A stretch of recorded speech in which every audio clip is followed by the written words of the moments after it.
Are going to join us. Good evening.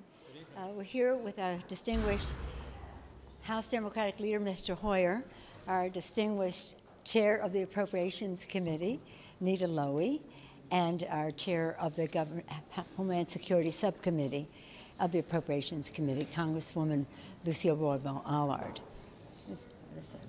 Okay. I didn't know Mr. Clyburn had come from the chair yet. As you are aware, we are diligent and persistent in trying to open up government. As I said today on the floor, we will take ideas, good ideas from wherever they come, including the idea of the appropriations bills passed by the Republicans in the United States Senate.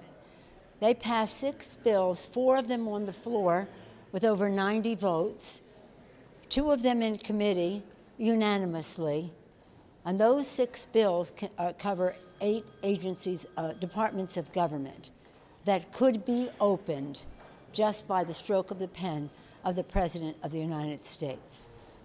Separate from that, we are sending what the Senate also passed, which is a bill to extend, to have a continuing resolution until February 8th. Taking their exact date from the Senate.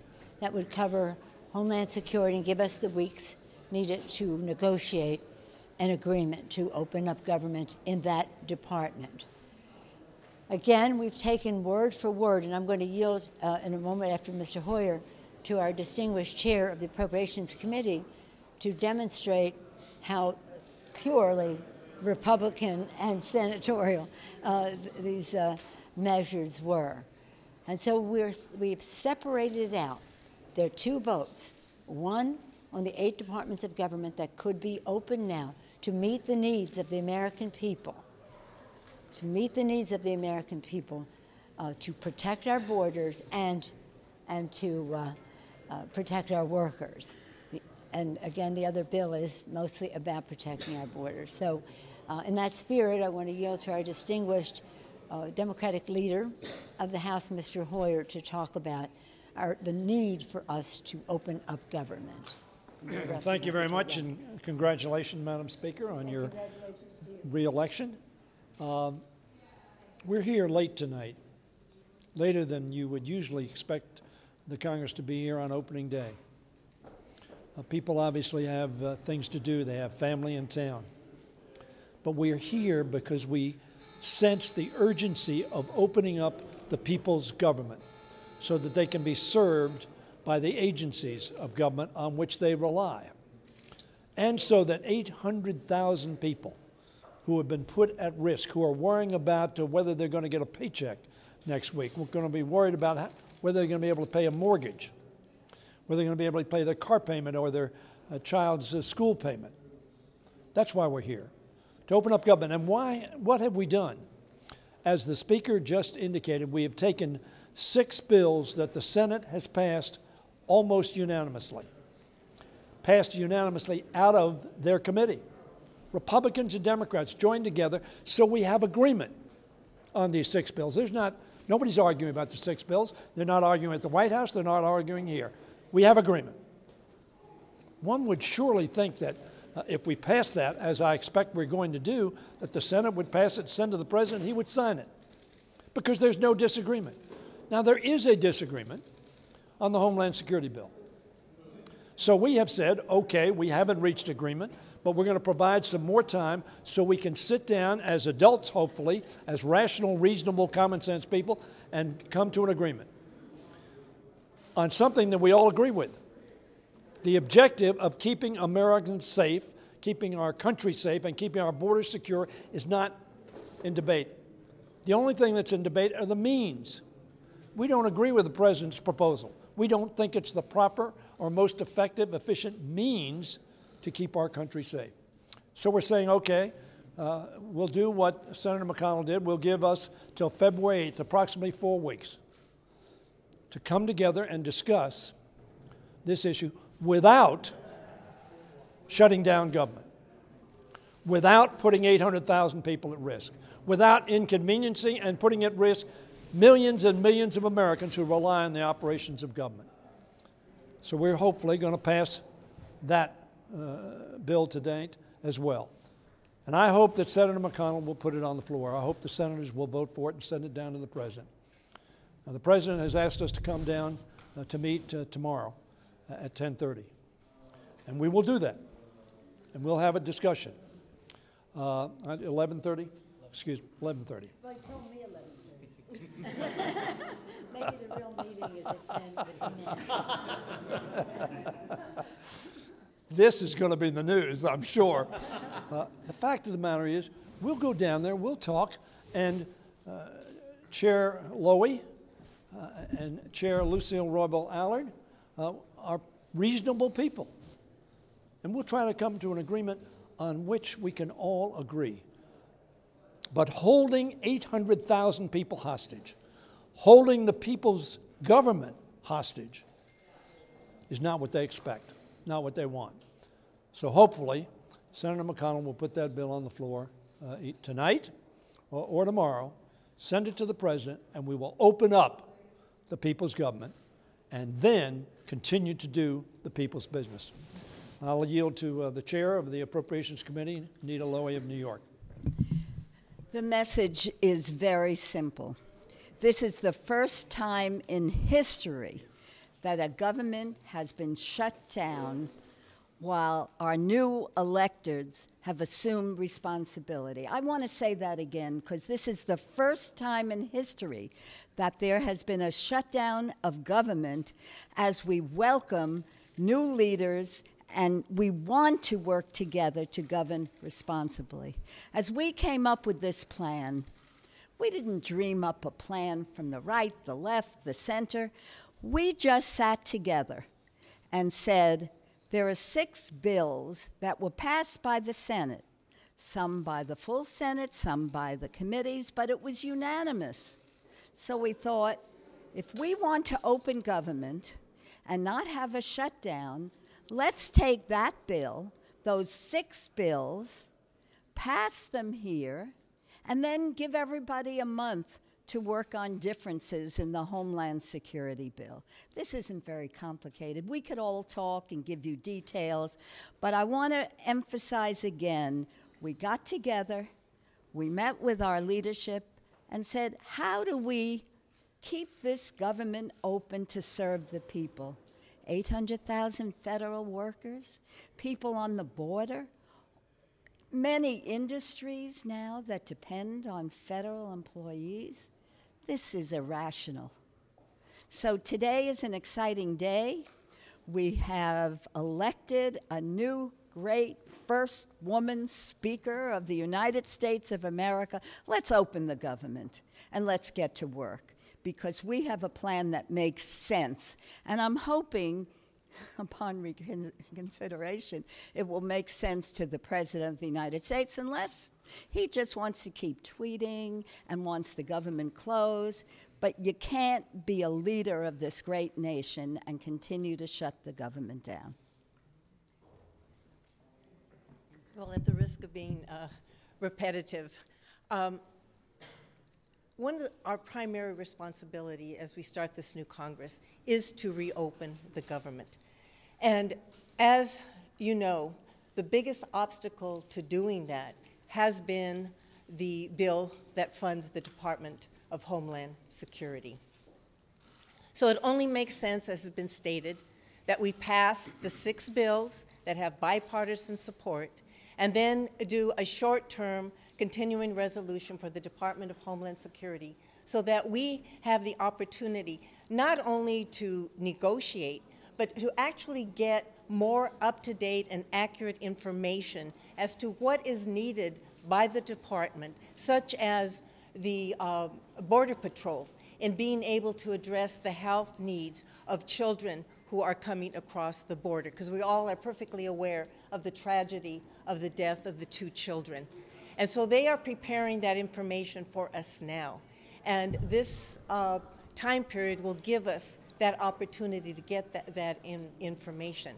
But I just want to make one other point, because sometimes the discussions seem to center between, well, the Democrats, they don't want a wall, and the president does, and why can't, they just put that aside, give them some money for the wall, and move forward? The answer is that there are real national security issues that will be negatively impacted if we were to do that. Even, let's just say, even if we wanted and agreed on a wall, we still could not set aside billions of dollars and still meet the national security needs that we have here in the homeland. And let me just give you a couple of examples. Right now, we need more customs agents because there are not enough to monitor and to be able to detect the opioids and all the contraband that is coming through the ports of entry. Contrary to what the president will have you say, they are coming through the ports of entry, not between the ports of entry where the proposed wall would be built. We also need to provide the funds needed by the Coast Guard for a heavy icebreaker, which the last one was in the 1970s. And there are times when there is no U.S. presence in the Arctic.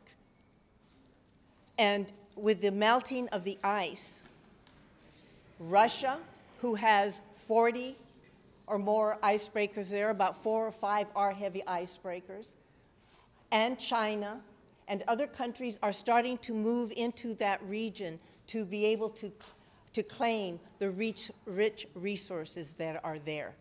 They are taking the lead on that. So there is a lot more at risk. It isn't just a question of do we want a border wall or we don't. By providing the kinds of money that the president is asking for is going to jeopardize our national security because we will not be able to meet the funding needs necessary to protect our homeland. And I could give you a whole list of the responsibilities that the Department of Homeland Security has. It isn't just the border. It's drug trafficking.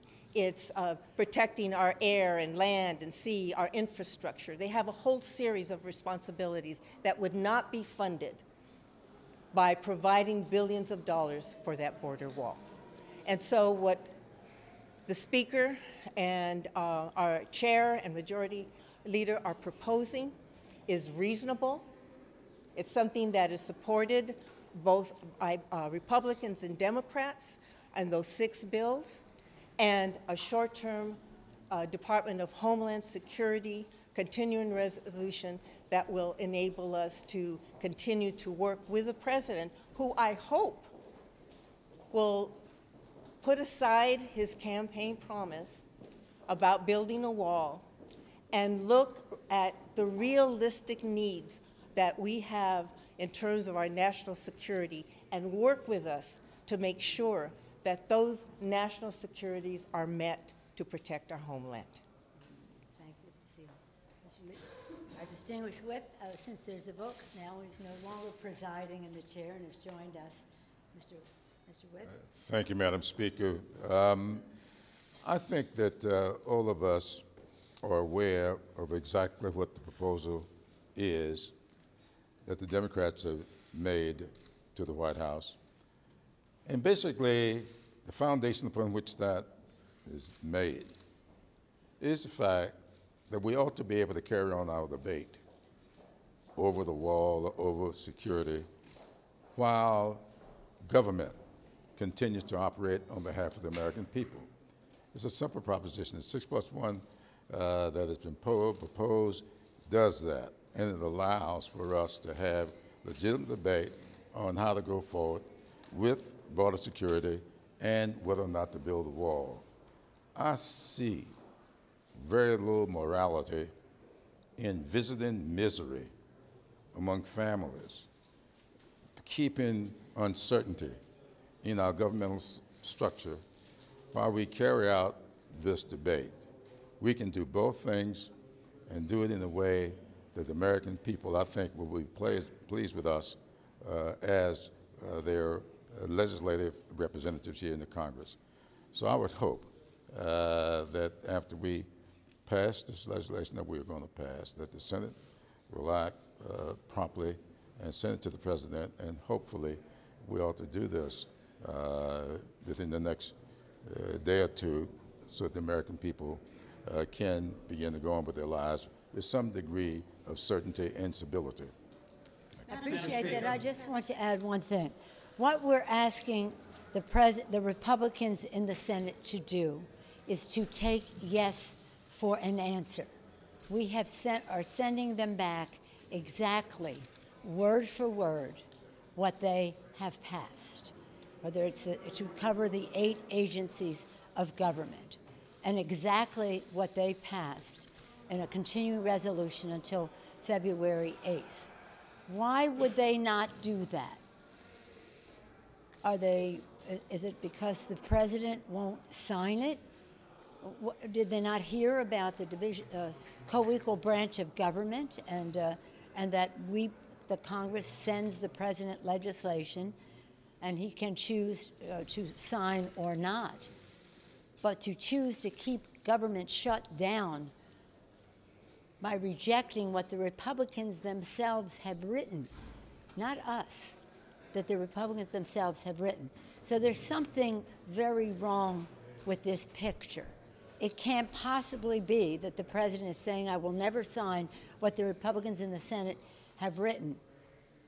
There's something very negative about the role of government meeting the people's needs and doing so in a timely fashion, because when government is shut down, it's billions of dollars of cost to the economy, not just for public employees and meeting their needs.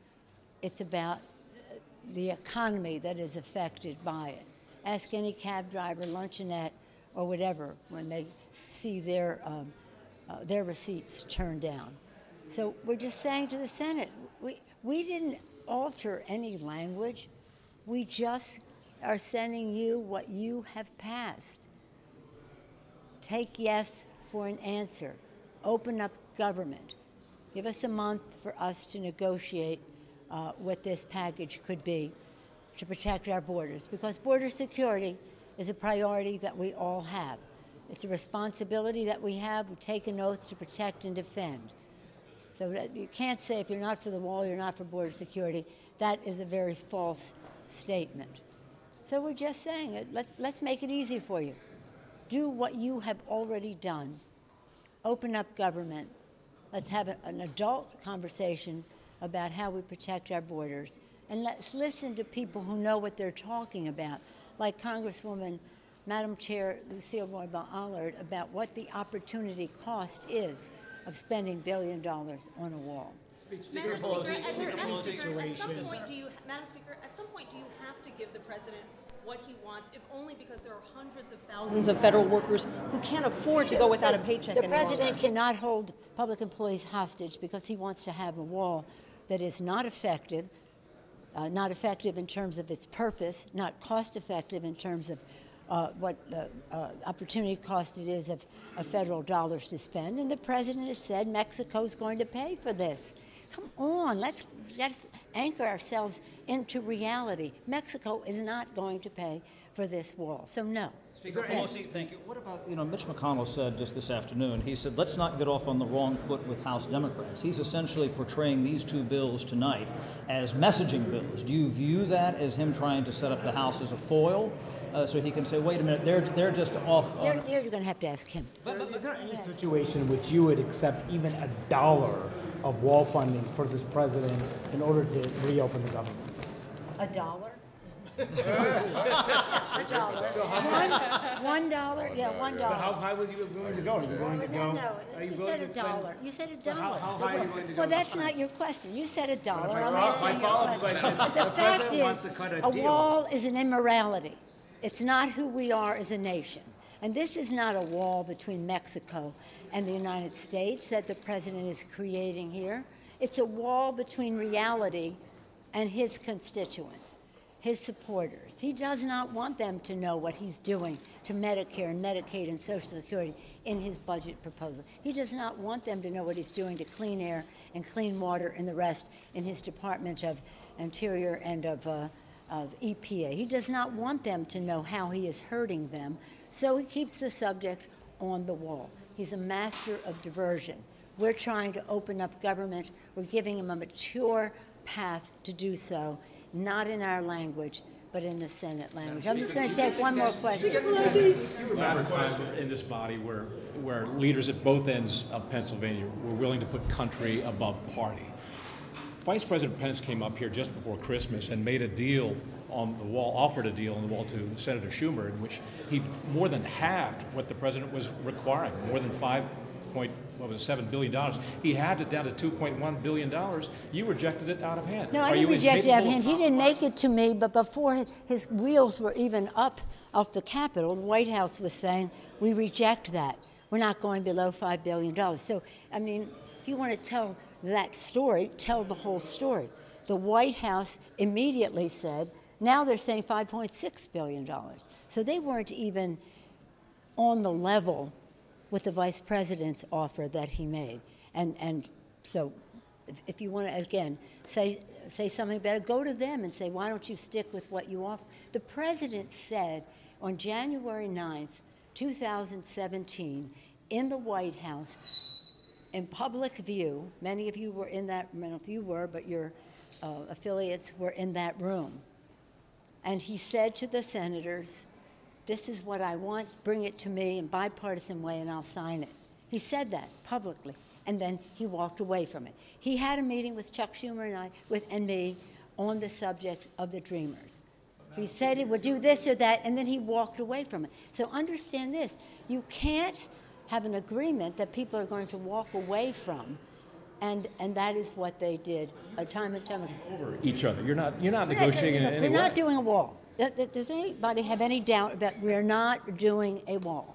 So that's it. Are you worried about backlash? Are you worried about backlash? No, it has nothing to do with politics. It has to do with the wall is an immorality between countries. It's an old way of thinking. It isn't cost effective. And the fact is, as Congresswoman Lucille Robo-Allard said, there are things we could be doing at the ports of entry. First of all, if you want infrastructure, we need more infrastructure at the ports of entry. If you want to detect drugs, as we all do, then there is a technology that can scan these cars coming through. We're spending about $40 million. We should be spending about $300 million to do that, and that's by the Border Control people's own numbers. So there's so many things that we can be doing to maintain who we are as a country. You don't live on the border, maybe some of you do. It's a community with a border going through it. And if they're saying that these drugs and this or that are largely coming through the ports of entry, beef up the ports of entry to do that. But there's no reason. The wall, in my view, is an immorality. It is, again, a waste of money, an opportunity cost to protect the American people. But it is a diversionary tactic on the part of the president. And now he wants to use the shutdown of government as taking these public employees, and not only them, but the people who are served by them, hostage to his wall. Thank you all very much. Thank you.